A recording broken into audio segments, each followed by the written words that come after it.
Hello बच्चा लोग, welcome to the channel एडुनिटी। मेरा नाम मोहित गोइंका है और मैंने आईटी खड़गपुर से इंजीनियरिंग किया है। इस वीडियो में हम लोग डिस्कस करने वाले हैं रोटेशनल मोशन के सारे सवाल जो जेईई मेन 2021 मार्च अटेम्प्ट में पूछे गए थे। इस बार इसका वेटेज काफ़ी अच्छा रहा है। ऑन एन एवरेज 2 क्वेश्चन पर सेशन आए हैं, यानी कि टोटल 12 क्वेश्चन आए थे रोटेशनल मोशन से। और मेजॉरिटी ऑफ द क्वेश्चंस का जो कॉन्सेप्ट था that was based on rolling on an incline plane. ठीक है, तो इसी वक्त ऊपर में एक लिंक आ रहा होगा, नीचे बॉक्स में भी आपको एक लिंक दिया हुआ है।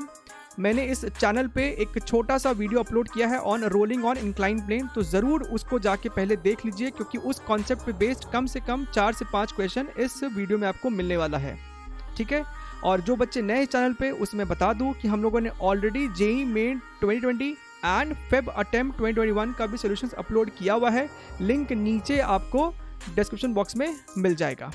ठीक है, तो चलिए स्टार्ट करते हैं इस वीडियो को। सो ये अपना पहला सवाल है, ये 16 मार्च मॉर्निंग शिफ्ट में आया हुआ सवाल है। ठीक है, ये सवाल हमें एहसास दिलाता है, this tells the importance of PYQs। JEE Main 2020 में रोटेशन में एक सवाल आया था which was 90% similar to this question. 90% similar to this question. उसमें मोमेंट ऑफ इनर्शिया के अलावा एंगुलर मोमेंटम पूछ लिया था, लेकिन स्ट्रक्चर एग्जैक्टली यही था और इसी एक्सिस के अबाउट उसमें भी आपको मोमेंट ऑफ इनर्शिया निकालना पड़ता था। ठीक है, तो this is why it is very important to solve PYQs। ठीक, तो इस सवाल में हमसे क्या कह रहा है कि आपके पास एक स्क्वायर फ्रेम है, ये जो येलो वाली चीज़ है वो मासलेस रॉड्स है और ये पॉइंट मासेस है M M M and each M। ठीक, हमें बोल रहा है to find the moment of inertia about an axis passing through this mass A and parallel to this BD diagonal। ठीक है, ओके। अब ध्यान से देखिए, तो ये वाला मास इसी एक्सिस पे लाई कर रहा है, तो इसके वजह से कोई मोमेंट ऑफ इनर्शिया होगा नहीं। जो भी होगा इस D वाले, C वाले और B वाले मास के वजह से होगा। तो चलिए कैलकुलेट कर लेते हैं। मोमेंट ऑफ इनर्शिया जब आप निकालोगे I about this axis, we need the perpendicular distance. हमें ये वाला डिस्टेंस चाहिए C की वजह से निकालने के लिए, और हमें ये वाला डिस्टेंस चाहिए इस D और B के वजह से निकालने के लिए। ठीक है, अब आप ध्यान से देखिए, ये एक स्क्वायर है, तो स्क्वायर के डायगोनल का लेंथ कितना होता है, √2L। ठीक है, और ये हो जाएगा आपका डायगोनल का आधा, यानी कि √2L/2। So this is L/√2। Similarly ये भी आपका हो जाएगा L/√2।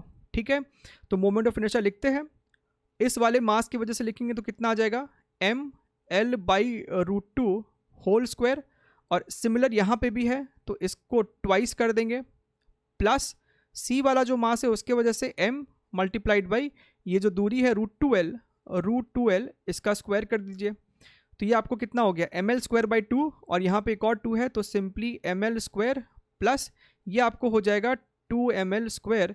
तो इस सवाल का आंसर हो जाएगा 3ML², which is option number 3। ठीक, चलिए अगला सवाल देखते हैं, क्वेश्चन नंबर 2। इस सवाल में हमसे कह रहा है consider a 20 kg uniform circular disc of radius 0.2 metre. तो ये आपको सर्कुलर डिस्क है जिसका मास हमें दे रखा है 20 kg और इसका रेडियस हमें दे रखा है 0.2 metres. It is pin supported at it centre and is at rest initially. तो अभी ये रेस्ट पे है और इस पॉइंट के अबाउट ये पिन है, यानी कि इस पॉइंट के अबाउट ये रोटेट कर सकता है। The disc is acted upon by a constant force of 20 newton through a massless string wrapped around its periphery as shown in the figure. Right, तो यहाँ पे धागा है और ये धागा इसके ऊपर यूँ लपेटा हुआ है। इस धागे को कोई पुल कर रहा है with a force of 20 newton. Suppose the disc makes n number of revolutions to attain an angular speed of 50 radians per second, the value of n to the nearest integer is how much। ठीक है, तो basically हमें number of revolutions बताना है कि इसने कितने चक्कर लगाए होंगे जब इसका एंगुलर वेलोसिटी 50 रेडियंस पर सेकेंड हो गया है। तो इनिशियली इसका एंगुलर वेलोसिटी 0 है, फाइनली इसका एंगुलर वेलोसिटी कितना हो गया है 50 रेडियंस पर सेकेंड हो गया है। ठीक है, हमें अल्फा चाहिए सबसे पहले, तो व्हाट इज अल्फा। उसके लिए टॉर्क का इक्वेशन लिखेंगे। क्या लिख सकते हैं हम लोग, torque about this C point is equal to I into alpha.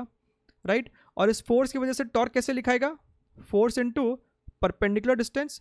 So R into F is equal to I into alpha, और I डिस्क के लिए हो जाएगा MR² टाइम्स अल्फा।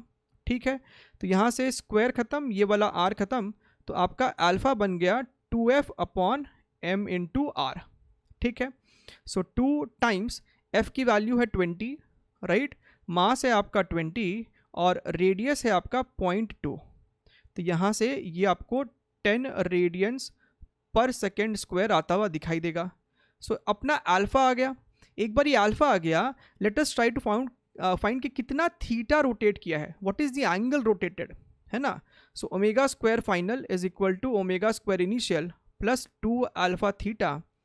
ये हमें 50 दिया है तो उसका स्क्वायर कर देंगे 50 square, this is 0, 2 into 10 into theta.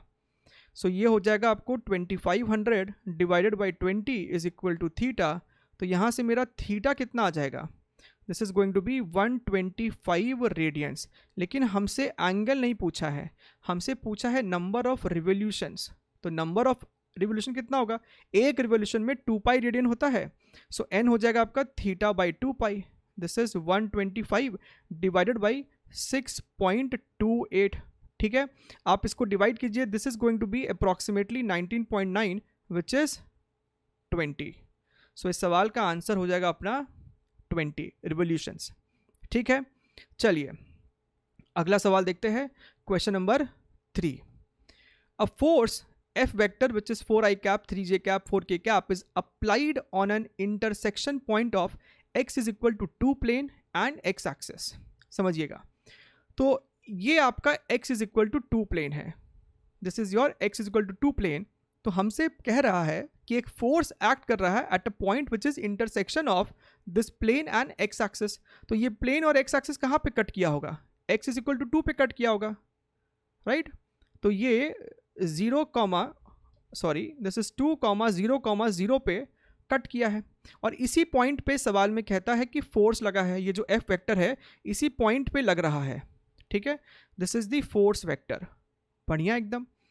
The magnitude of torque of this force about a point 2,3,4 is what, ठीक है। तो कहीं आपके पास स्पेस में एक कोऑर्डिनेट है दैट इज 2,3,4, इस पॉइंट के अबाउट हमसे टॉर्क पूछ रहा है, ठीक। तो टॉर्क लिखना है तो we have to find out what is this R vector, what is this R vector. तो फिर आर क्रॉस एफ कर देंगे सवाल को सॉल्व करने के लिए, बढ़िया एकदम। तो ये आर वेक्टर कैसे लिखते हैं, ये आर वेक्टर आपके पास इस पॉइंट का कोऑर्डिनेट है 2,0,0, इस पॉइंट का कोऑर्डिनेट है 2,3,4। तो ये आर वेक्टर आपका हो जाएगा 2 - 2 आई कैप प्लस 0 - 3 जे कैप प्लस 0 - 4 के कैप, है ना, याद है ना, x2 - x1 आई कैप, इस तरीके से हम लोग कर सकते हैं। दिस इज योर 0, तो ये हो जाएगा आपका -3j कैप -4k कैप। आपका आर वेक्टर आ गया, हमारे पास फोर्स वेक्टर ऑलरेडी है, हमें बस आर क्रॉस एफ करना है to find the value of torque. So torque is R cross F, ठीक है। तो इसको सॉल्व करने के लिए we can use this method, right. This is your I J K. सबसे पहले आर वेक्टर लिखेंगे, दिस इज 0 -3 -4, और फिर फोर्स वेक्टर को लिखेंगे 4 3 एंड 4, राइट। तो ये आपका हो जाएगा I cap, this is I cap -12, this is -12 plus 12, right, minus J cap, this is going to be 0 plus 16 plus K cap, ये आपका हो जाएगा 0 प्लस 12, ठीक है। तो ये टर्म तो 0 हो गया, this is your -16 J cap, और ये आपको हो जाएगा 12 के कैप, बढ़िया एकदम। हमें मैग्नीट्यूड निकालना है टॉर्क का, टॉर्क का मैग्नीट्यूड आपका हो जाएगा √16 स्क्वायर विच इज़ 256, और 12 का स्क्वायर हो जाएगा 144। तो अंदर में आपके पास बन रहा है 400, तो बाहर आ गया आपका answer 20 newton metre. So 20 is the answer for this particular question, ठीक है। So quite interesting question. चलिए आगे बढ़ते हैं, अगला क्वेश्चन 4th देखिए आ गया, रोलिंग बेस्ड सवाल है ये, ठीक है। तो जैसा कि मैंने कहा था कि do go and watch that video rolling on an incline plane, right. तो इस सवाल में वैसा ही कुछ कह रहा है कि solid disc of radius a and mass m rolls down without slipping on an incline plane angle theta, the acceleration of the disc will be 2/b g sin theta. तो b की वैल्यू पूछ रहा है, direct formula based question है ये एक। हमें पता है कि अगर कोई ऑब्जेक्ट इस तरीके से रोल कर रहा है, प्योर रोल कर रहा है, तो उसके सेंटर ऑफ मास का एक्सेलरेशन होता है g sin theta divided by 1 plus K. ठीक है, here I am repeating, k is not radius of gyration, right. The way I have defined it is moment of inertia of this object. ठीक है, ये disc, ring, solid sphere कुछ भी हो सकता है. This is k times m radius square. ठीक है, m r स्क्वायर. बढ़िया एकदम. अगर ये डिस्क है तो k की वैल्यू 1/2 हो जाएगा, रिंग है तो k की वैल्यू 1 है, सॉलिड स्फीयर है तो k की वैल्यू 2/5 है. इस तरीके से हम इस फॉर्मूले को याद करेंगे और उसके कॉरस्पॉन्डिंग ये हो गया फॉर्मूला ऑफ एक्सेलरेशन, जो बड़ा आसान है याद करने के लिए. बढ़िया. अब हमको सवाल में ये एक डिस्क दिया हुआ है, यानी कि k का वैल्यू इस सवाल में हो गया है 1/2. तो यहाँ पे सब्स्टिट्यूट कीजिए. सो g sin theta divided by 1 plus 1/2, so this becomes 2/3 g sin theta. ये हो गया आपका acceleration of this disc, centre of mass का एक्सेलरेशन हो गया. So b is equal to 3. ठीक है, चलिए आगे बढ़ते हैं. अगला सवाल, क्वेश्चन नंबर 5. अगेन एक टॉर्क बेस्ड डिसेंट सा क्वेश्चन है. सवाल में कहता है कि आपके पास एक ट्रायंगुलर प्लेट है. ये आपका एक ट्रायंगुलर प्लेट है और डायमेंशन से समझ में आ रहा है कि this is an equilateral plate. Force लग रहा है P पॉइंट पे. ठीक है, आपको फोर्स वेक्टर दिया हुआ है, राइट. हमसे पूछ रहा है torque eight P with respect two point O and Q, right. So basically हमें इस फोर्स की वजह से O पॉइंट पे टॉर्क निकालना है और Q पॉइंट पे टॉर्क निकालना है. सबसे पहले let us right coordinates, right. ये O पॉइंट ओरिजिन है, सो दिस इज 0,0. इस पॉइंट का कोऑर्डिनेट हम लिख सकते हैं 10,0 और इस पॉइंट का कोऑर्डिनेट, x कोऑर्डिनेट तो इजी है, 10/2 हो जाएगा, दिस इज योर 5. ठीक है, और इसका y कोऑर्डिनेट कितना हो जाएगा? y कोऑर्डिनेट ध्यान से देखिए, ये आपका 10 है, दिस इज 60 डिग्री, तो ये वाला हो जाएगा आपका 10 sin 60 degree, 10 sin 60 degree which is 5√3. ठीक है, अच्छा. अब नेक्स्ट स्टेप, अगर आपको O पॉइंट के अबाउट टॉर्क लिखना है तो हमें ये R1 वेक्टर चाहिए, और जब Q पॉइंट के अबाउट टॉर्क लिखेंगे तो हमें ये वाला R2 वेक्टर चाहिए होगा. We need this R1 vector as well as this R2 vector to solve the question. सबसे पहले हम ये दोनों वेक्टर ही निकाल देते हैं. So R1 vector is going to be how much?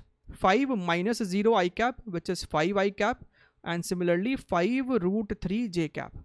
जब R2 वेक्टर लिखोगे, so R2 vector is equal to 5 minus 10 i cap which is minus 5 i cap plus 5√3 minus 0 which is simply 5√3 j cap. खत्म. आपके पास R1 vector है, R2 vector है, काम खत्म हो गया. जब हमें टॉर्क लिखना है about point O, we are going to take R1 vector cross F vector. ठीक है, so your R1 vector is 5 i cap plus 5√3 j cap cross F vector is 4 i cap minus 3 j cap. ठीक है, तो I वाला I के साथ तो cross 0 देगा और J वाला J के साथ 0 देता है. I cross J, this is going to be k cap, minus sign है, so minus 15 k cap, right. J cross I is minus k cap, so ये आपका हो जाएगा minus 20√3 k cap. ठीक है, तो इसे हम लिख सकते हैं minus 15 minus 20√3 k cap. ठीक है, तो ये हमारा पहला हो गया टॉर्क अबाउट O. नेक्स्ट बात करते हैं हम Q के लिए, राइट. Q के लिए अगर हम बात करें, this is going to be R2 cross F vector. R2 is this much, this is minus 5 i cap plus 5√3 j cap cross 4 i cap minus 3 j cap. ठीक है, सब कुछ सेम है, बस यहाँ पे प्लस था, यहाँ पे माइनस है, तो जब आप इसका क्रॉस लेंगे, so this is going to be 15 plus 15 k cap minus 20√3 k cap. So this is 15 minus 20√3 k cap. ठीक है, तो इसके हिसाब से मेरा जो सवाल का आंसर हो जाएगा, this is going to be option number 1. ये minus 15 minus 20√3 which is this much and 15 minus 20√3 which is this much. So ये आपका सही जवाब होगा इस सवाल का. ठीक है, चलिए आगे बढ़ते हैं. अगला सवाल, question number 6. Very good conceptual सवाल है ये एक. इस सवाल में हमसे कहता है कि आपके पास एक पेंडुलम है, this is string and this is Bob, ठीक है, लेकिन ये कोनिकल पेंडुलम है बेसिकली, राइट। ये जो बॉब है, ये जो पार्टिकल है, वो एक हॉरिजॉन्टल सर्कल में रिवॉल्व कर रहा है अबाउट दिस पॉइंट ए, ठीक है। अपवर्ड डायरेक्शन में आपको पॉजिटिव जेड एक्सिस लिया गया है, right. It is revolving with angular velocity omega, ये एंगल अल्फा दिया है, रेडियस आर है, धागे का लेंथ एल है, पार्टिकल का मास एम है, ठीक है। हमको डिफाइन किया है the angular momentum of M about point A is L A which lies in the positive Z direction and the angular momentum of M about B is L B. तो A के about angular momentum define किया L A और B के about define किया गया है L B. हमारे पास 4 statement है, सो बेसिकली हमको जज करना है एल ए और एल बी का मैग्नीट्यूड एंड डायरेक्शन। अब आप ध्यान से देखिए, सबसे पहले हम लोग बात करते हैं ए के अबाउट एंगुलर मोमेंटम, ठीक है। अगर आप ए के अबाउट एंगुलर मोमेंटम को देखो, ठीक है, और इस मोमेंट पे, जिस मोमेंट पे डायग्राम बनाया गया है, तो हम कह सकते हैं कि इस समय इस पार्टिकल का वेलोसिटी इनटू द प्लेन होगा, ठीक है। इनटू द प्लेन मान लीजिए इसका वेलोसिटी जो है v है, ठीक है। इसका स्पीड, पार्टिकल का speed around this circle is going to be constant, है ना, कांस्टेंट ओमेगा है, तो कांस्टेंट स्पीड से ये रिवॉल्व कर रहा होगा। तो इस समय इसका स्पीड जो है v है और डायरेक्शन इनटू द प्लेन है वेलोसिटी का, ठीक। So what is going to be angular momentum about A, इसका मैग्नीट्यूड जो होगा this is simply M V R है कि नहीं। r और वेलोसिटी एक दूसरे के परपेंडिकुलर है, राइट। और डायरेक्शन क्या हो जाएगा, डायरेक्शन क्या हो जाएगा, ओमेगा का डायरेक्शन के अलॉन्ग होगा। अब आप ध्यान से देखिए, अगर आप अपने राइट हैंड को यूज करें, curl the 4 fingers along the direction of omega, तो आपका थंब ऊपर की तरफ आ रहा है, थंब इज पॉइंटिंग अपवर्ड्स, यानी कि एंगुलर मोमेंटम अबाउट पॉइंट ए का डायरेक्शन हमेशा अपवर्ड होगा, हमेशा इसका डायरेक्शन जो है पॉजिटिव जेड एक्सिस के अलॉन्ग है, ठीक है, पॉजिटिव जेड एक्सिस के अलॉन्ग है, ठीक। which means I can say that magnitude of LA is always constant, that is MVR, and direction is also constant, that is in the positive Z direction, ठीक। अब बात करते हैं angular momentum about point B. सबसे पहले magnitude की बात कर लेते हैं। मैग्नीट्यूड की अगर हम लोग बात करें, राइट, तो अब पॉइंट बी के अबाउट निकालना है, तो we are going to take this as your R vector, तो एल लेंथ हो गया उसका, ठीक है, और स्पीड जो है v, स्पीड और ये एल अभी भी एक दूसरे के साथ 90 डिग्री एंगल बना रहा है। सो मैग्नीट्यूड के सेंस में हम कह सकते हैं this is going to be simply M V L, magnitude is always constant M V L, right. But what about direction, what about direction, आप ध्यान से देखिए, तो ये एल वेक्टर का डायरेक्शन आपको इधर की तरफ है, right, this is the direction of your L vector, और वेलोसिटी वेक्टर आपको इस समय अंदर की तरफ है, ठीक है। आप एल क्रॉस वी कीजिए, आपको तो आर क्रॉस पी करना है ना, so basically L cross V का डायरेक्शन ही आपको देगा एंगुलर मोमेंटम का डायरेक्शन, ठीक है। तो आप एल क्रॉस वी कीजिए हाथ चला के, तो आपको डायरेक्शन दिखाई देगा, that is going to be something like this, this is going to be the direction of your angular momentum about point B, ठीक है। और जब यही पार्टिकल सपोज यहाँ पे होगा, जब यही पार्टिकल यहाँ पे होगा, तब इसी एल बी का डायरेक्शन आपको कुछ इधर होगा, right, this is going to be this side. So magnitude तो इसका कांस्टेंट है, नो डाउट, लेकिन इसका डायरेक्शन कंटिन्यूअसली चेंज कर रहा है, it is moving like this, ये जो एल बी वेक्टर है this is moving like this, this is moving like this, ठीक है। चलिए अब ऑप्शंस पढ़ लेते हैं। L A and L B are both constant, सही बात है, इन मैग्नीट्यूड, लेकिन डायरेक्शन में नहीं। एल बी डायरेक्शन में हमेशा चेंज कर रहा है, गलत। L B is constant in direction with varying magnitude, तो एल बी तो डायरेक्शन में चेंज कर रहा है, मैग्नीट्यूड में कॉन्स्टेंट था, गलत। L B is constant both in magnitude and direction, गलत। L A is constant both in magnitude and direction, यही वाला स्टेटमेंट सही है, ठीक है। So a very good conceptual question on the topic of angular momentum. चलिए आगे बढ़ते हैं, अगला सवाल, question number 7th। The angular speed of a truck wheel is increased from 900 rpm to 2460 rpm in 26 seconds.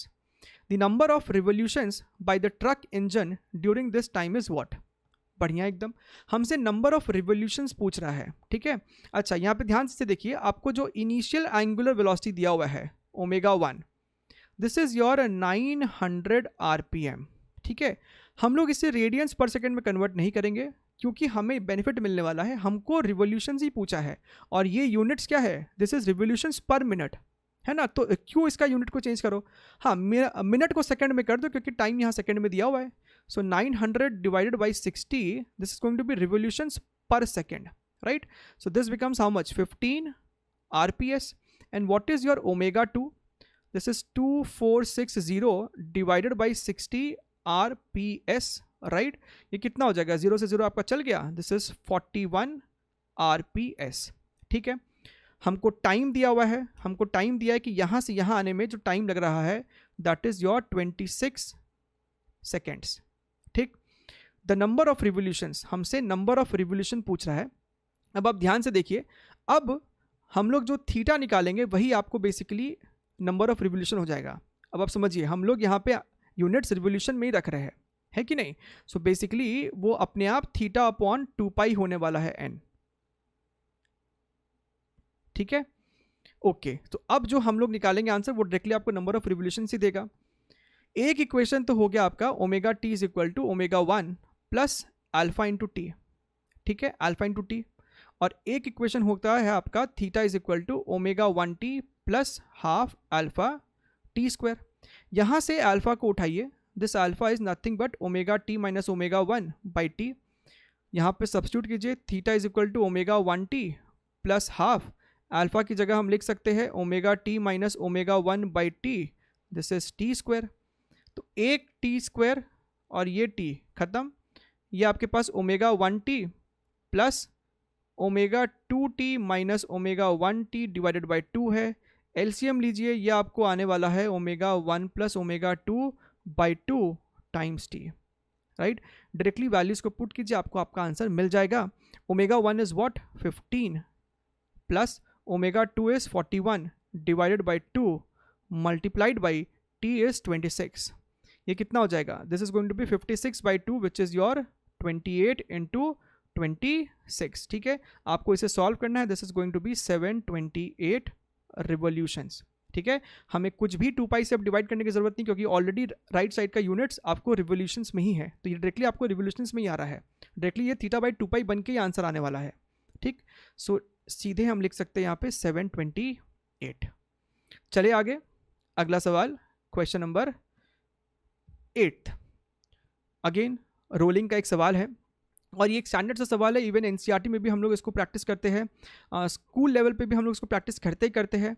The following bodies, आपके पास एक ring है, disc, solid cylinder, एक solid sphere of mass, same mass m and radius capital R are allowed to roll down without slipping simultaneously from the top of the incline, ठीक है।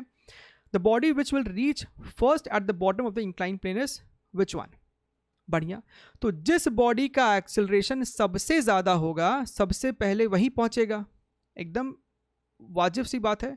So a is equal to G sine theta upon 1 plus K, this is the acceleration where moment of inertia is defined as km/r square, ठीक। अब हमें बस k compare करना है, हमें बस k कंपेयर करना है।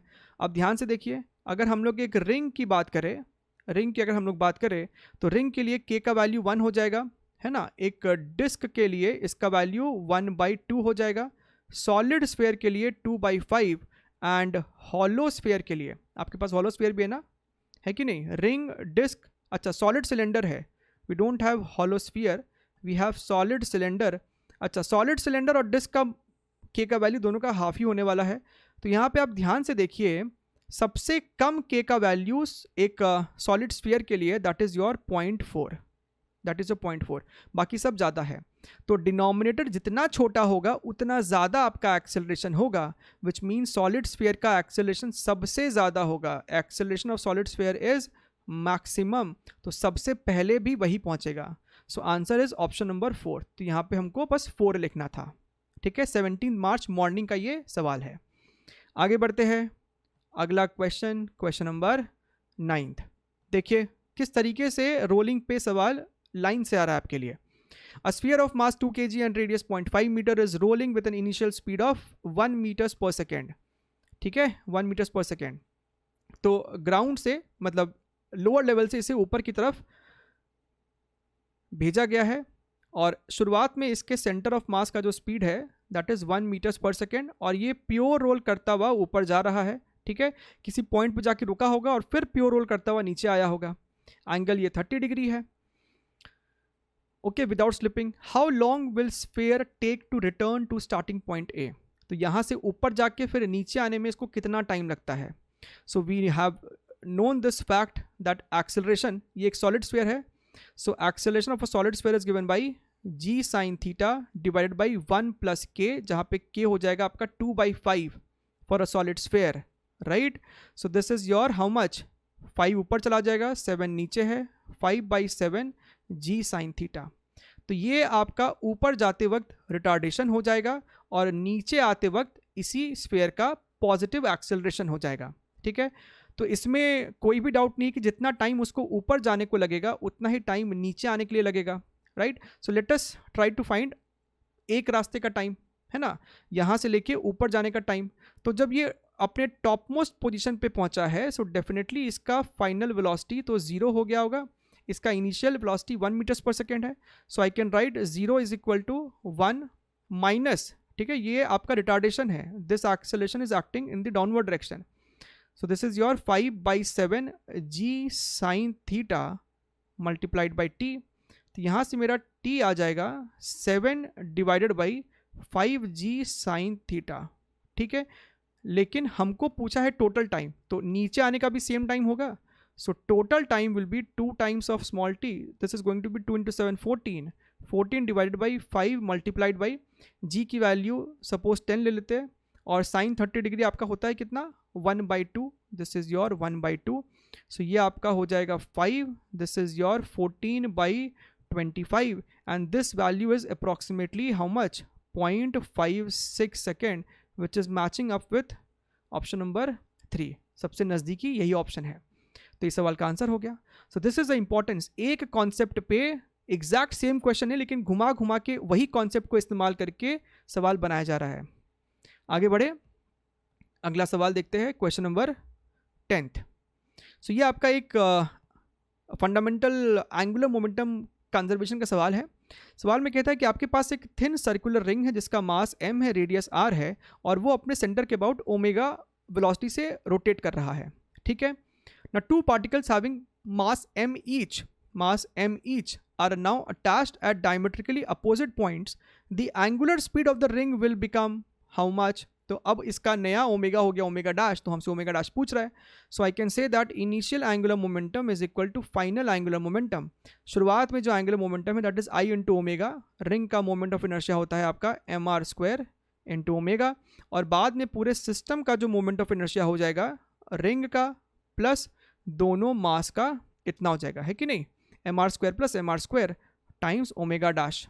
बढ़िया एकदम।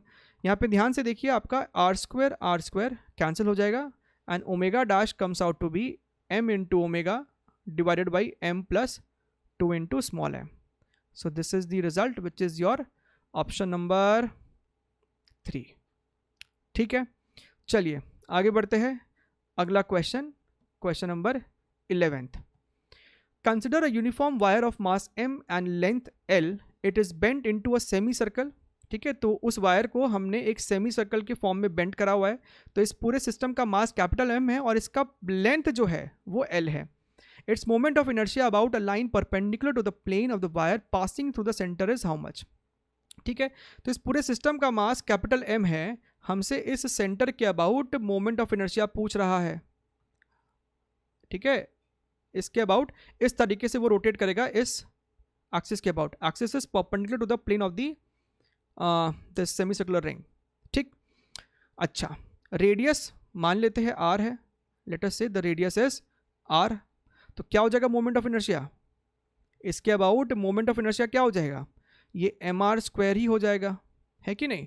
अगर किसी को थोड़ा बहुत भी कंफ्यूजन है तो लॉजिकली भी आप सोच सकते हो, यहाँ पे हर dm मास, आप इस रिंग के कोई भी एलिमेंट को उठा लीजिए, हर एलिमेंट r दूरी पे ही है, राइट। सो dmr² plus dmr² plus dmr², so basically total mass add up हो जाएगा विच इज कैपिटल M। सो ये आपको mr² ही रहने वाला है। हमें टारगेट है बस ये रेडियस को निकालना, तो कोई मुश्किल बात नहीं है। Length of the wire is equal to pi into r। तो यहाँ से आपको r निकल आएगा l बाई पाई, यानी कि मोमेंट ऑफ इनर्शिया हो गया m multiplied by l by pi का whole square, l square by pi square. This is the answer to this question which is your option number 3. ठीक, चलिए अगला सवाल देखते हैं. Question number 12, last question of the session and a very good question. सवाल में हमसे कहता है कि आपके पास एक सॉलिड सिलेंडर है जिसका मास m है, is wrapped with an inextensible light string and is placed on rough incline plane. ठीक है, it is placed on a rough incline plane as shown in the figure. The frictional force acting between the cylinder and the incline plane is how much. हमें mu s की value दे रखी है 0.4. हमसे पूछ रहा है कि यहाँ पे फ्रिक्शनल फोर्स कितना लग रहा होगा between cylinder and the incline plane. ठीक, अब इस सवाल में सबसे पहला कंफ्यूजन तो होता है बच्चों को कि सर क्या ये सिलेंडर प्योर रोल करेगा. जब ये नीचे आएगा तो क्या प्योर रोल करने की पॉसिबिलिटी है. तो आप खुद ही सोचो, अगर ये नीचे उतर रहा है, अज्यूमिंग कि वो नीचे उतर रहा है, तो इसके सेंटर ऑफ मास का कुछ एक्सेलरेशन होगा. और अगर इसे इस इंक्लाइन पे प्योर रोल करना है तो अल्फा का डायरेक्शन ऐसा होना चाहिए. ठीक है, alpha should be anti clockwise. लेकिन अगर अल्फा आपका एंटी क्लॉकवाइज है तो आप please think it carefully, logically सोचिए. अगर आपका अल्फा एंटी क्लॉकवाइज है सो बेसिकली ये जो धागा है वो दोबारा से इसके ऊपर वुंड होने लगेगा, and that is not possible. Alpha का एंटी क्लॉकवाइज होने का मतलब है कि धागा उसके ऊपर लपेटाना चालू हो जाएगा, विच इज नॉट पॉसिबल. जब ये नीचे गिरेगा तो the string has to, you know, the length of the string has to increase. ठीक है, और एंटी क्लॉकवाइज घूमने का मतलब है कि स्ट्रिंग का लेंथ कम होने लगेगा. That is not the case, वो हो ही नहीं सकता. इसका मतलब है कि आपका अल्फा कुछ ऐसा रहा होगा, और अगर अल्फा ऐसा रहेगा तो ये बॉटम मोस्ट पॉइंट जो है वो 100% स्लिप करेगा. अगर वो नीचे गया है तो स्लिपिंग 100% हुआ है, उसके अलावा और कोई स्कोप नहीं है. अब सवाल ये उठता है कि क्या ये नीचे स्लिप किया होगा या फिर ये कहीं रेस्ट पे तो नहीं. जो फ्रिक्शन लग रहा है, फ्रिक्शन और टेंशन के कारण कहीं ये बॉडी रेस्ट पे तो नहीं है. So first we have to check that. Let us draw the free body diagram. एक तो आप टेंशन ऐसे दिखा दोगे यहाँ पे. ठीक है, यहाँ पे friction, this is mg sine theta, this is your mg cos theta and this is your normal. ठीक है, अब चलिए सारे को नाम दे देते हैं. दिस इज योर नॉर्मल, ये आपका टेंशन है. दिस इज द फ्रिक्शन, ये आपको हो जाएगा mg sine theta which is sine 60 degree, that is √3/2. So directly I am writing √3/2. This is your mg cos theta which is mg/2. Right. अच्छा, suppose ये body rest पे है. अगर ये बॉडी रेस्ट पे है so we are going to find out कि कितना फ्रिक्शन लग रहा होगा. एक इक्वेशन तो हम लिख सकते हैं that F plus tension is equal to √3mg/2. ठीक, और दूसरा इक्वेशन हम लिख सकते हैं इस पॉइंट के अबाउट टॉर्क का. अगर बॉडी इक्विलिब्रियम पे है तो रोटेशनल इक्विलिब्रियम भी होगा. इस पॉइंट के अबाउट नेट टॉर्क 0 होना चाहिए. सारे फोर्सेस इसी पॉइंट से पास कर रहे हैं सिवाय इस टेंशन और इस फ्रिक्शन के. ठीक है, सो टेंशन का torque should be equal and opposite to the torque produced by friction. So T into r is equal to F into r, यानी कि T और F आपस में बराबर रहना चाहिए. ठीक है, अब T is equal to F को इस्तेमाल कीजिए इक्वेशन नंबर 1 में. सो हम कह सकते हैं यहाँ पे F plus F is equal to √3mg/2. So यहाँ से आपको F आ रहा है √3 and √3 is what 1.73 divided by 4 into mg. तो इतना फ्रिक्शन हमको रिक्वायरमेंट है अगर ये बॉडी इक्विलिब्रियम में है तो. अब ये देखते हैं कि क्या यहाँ पे इतना फ्रिक्शन अवेलेबल है. what is the maximum friction possible over here? That is going to be mu s into normal. mu s की वैल्यू हमें 0.4 दी हुई है. This is 0.4 and normal is what? mg/2. Normal आपको mg/2 है. So this is 0.2 mg. This is 0.2 mg. Maximum friction available 0.2 mg है, लेकिन आपको जो रिक्वायरमेंट है ध्यान से देखिए 1.7/4 जो है डेफिनेटली ये आपको डेफिनेटली 0.4 से तो ज़्यादा ही है, राइट. सो जो रिक्वायरमेंट है वो आपको मैक्सिमम अवेलेबल से ज़्यादा है, which can not be the case. यानी कि ये जो सिलेंडर है वो आपको स्लिप किया ही होगा. Now since the friction required is more than maximum friction available implies slipping हुआ है। सिलेंडर जो है वो स्लिप करते हुए नीचे जा रहा होगा, और अगर स्लिपिंग हो रहा है then friction is simply kinetic friction, that is mu k into normal. क्योंकि इस सवाल में हमें सिर्फ म्यू एस दिया है, so we have to assume that mu s mu k बराबर होगा।